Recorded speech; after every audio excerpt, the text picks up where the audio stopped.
மக்கள் வாழ உதவும் நிர்வாகம் இருப்பது எதற்காக?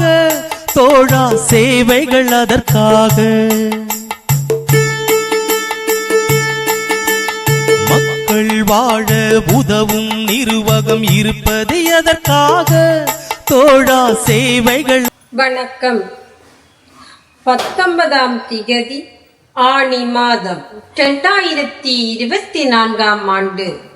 இன்று மக்களுக்காக மகத்தான சேவைதனை செய்து வரும் மக்கள் வாழ உதவும் நிறுவனம் சார்பாக மட்டக்களப்பு மாவட்டத்தில் வாழும் சிறார்களின் பசியை போக்கியதுடன் அவர்களின் கல்வித்தரம் உயர்ந்திட உதவி வழங்கப்பட்டது.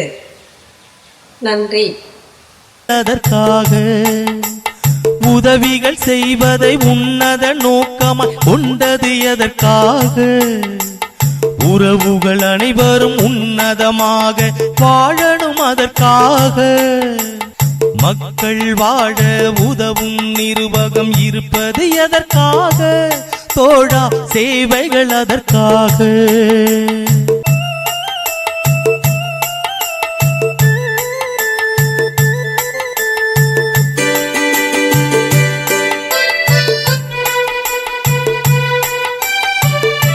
எங்கள் பணி தொடர்வதற்கு உங்கள் உதவி தேவையே. உங்கள் உதவி கிடைப்பதினால் எங்கள் சேவை தொடர்கின்றதே. எங்கள் பணி தொடர்வதற்கு உங்கள் உதவி தேவையே. உங்கள் உதவி கிடைப்பதினால் எங்கள் சேவை தொடர்கின்றதே. உதவும் எண்ணம் வேண்டும், உழைக்கும் எண்ணம் வேண்டும்.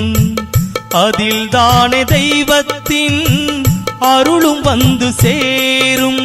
புலம்பெயர் தேசத்து தமிழ் மக்கள் உதவி